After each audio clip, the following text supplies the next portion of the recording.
It's time, gang, for the opinion of the week.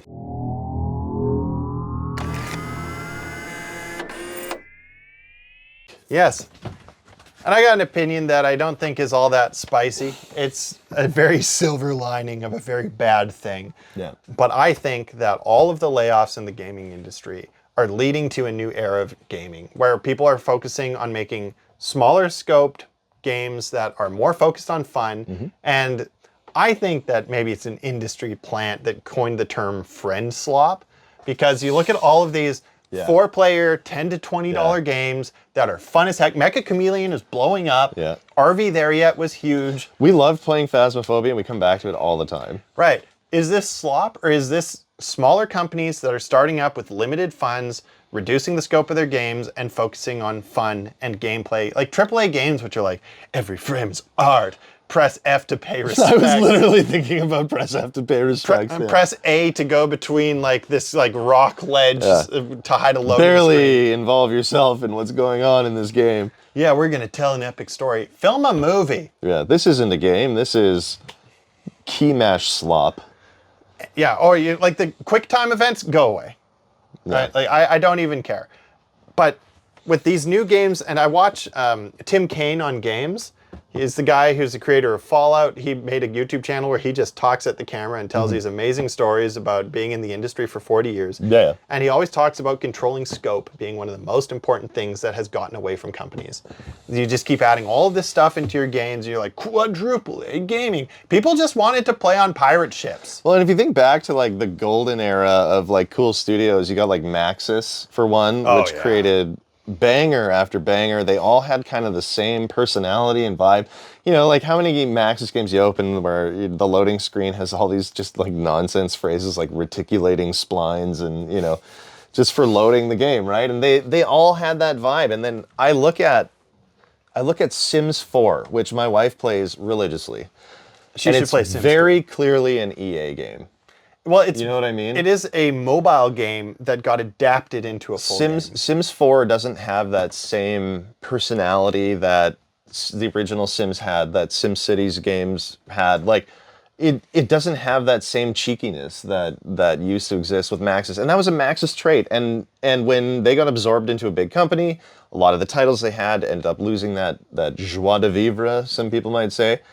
And then you end up seeing them just laying people off, and you're like, what is the point of this? Like, are you actually benefiting society, or are you just kind of ruining a good thing that people have going because it kind of benefits you in the long run? I don't understand acquiring something for billions of dollars and then like a year or two later being like, we're gonna get rid of most of it. Like, how is that a good use of money? Well, and the other thing too is like you can't have a workforce of developers and designers who are constantly worried about how long their job's going to last. Which is why to bring it back to like what I was talking about with the happy part of it, is that I think those people who genuinely care and are passionate about making games, they find a little bit of funding or they fund it themselves, they all get together and they make something that's just fun. Yeah, we might see a new kind of Maxis-y vibe. Like right now, indie games are doing a fantastic job of giving the AAA titles a run for their money. So many popular party games and so many popular even just games to play with friends, like you said before, have been indie games. It's not like a AAA title comes out that like, you know, every couple weeks where everyone wants to play them with their friends, but it seems like indie games are doing that all the time. And like I said with Phasmophobia, we've been playing it for years. Some of these games are super sticky and you'll come back to them over time. You'll see that they've updated them. Like a small developer releases a game like Stardew Valley and then gets a ton of money. Suddenly it's like, oh my God, this is my job now. Like, it's not a hobby. I can do updates. I can keep working on storylines that I'd always dreamt of that I never thought were going to be possible. And yeah, Balatro, Dwarf Fortress, like all sorts of games like this. Mecha Chameleon is also great because it's popular right now, but I've been playing with friends who do not have good computers. And they can still play on the lowest settings, and they don't really care all that much because, let's be honest, even at the highest setting, this game kind of doesn't look all that great. I don't know, was Subnautica an indie title or is that a big studio title? It's a cheap enough game that it smells like an indie title. I loved Subnautica. Talk about like an incredible storyline told almost without words. You know, there's so many cool creative people out there now hopefully, is a silver lining. Now that they're all getting laid off, it seems. They're going to find each other, maybe get some funding, maybe fund it themselves, and they're going to make a lot of games that are much more limited in scope and therefore focus on being fun.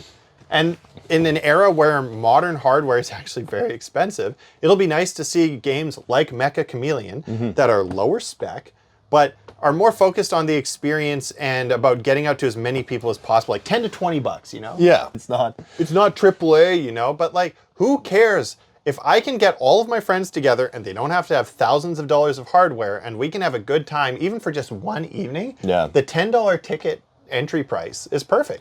Yeah, like all these indie games that are out now are doing an incredible job of getting people's attention, not overcharging, because AAA titles now, as we know, are trying to push like as close as they can to $100. I said this, like $100 Canadian, I should say, which is what, like 80, 75 US. I was They're saying pushing this to 100 US. I was saying this before COVID, that food companies were pushing to $20 meals. That's what they wanted. And I think they pushed like $20 meals in Canada, which would be like 15 US. I felt like they were pushing as hard as they could to get to that price point for like a McDonald's or a Burger King meal or A&W or something. And they pushed too hard too fast and they had to back off. And I think gaming companies are pushing to that $100 mark or like 80, 90 US as fast as they can. And the ultimate outcome from this is that they're going to be getting paid more than they've ever been paid before with the shadiest business practices they've ever had.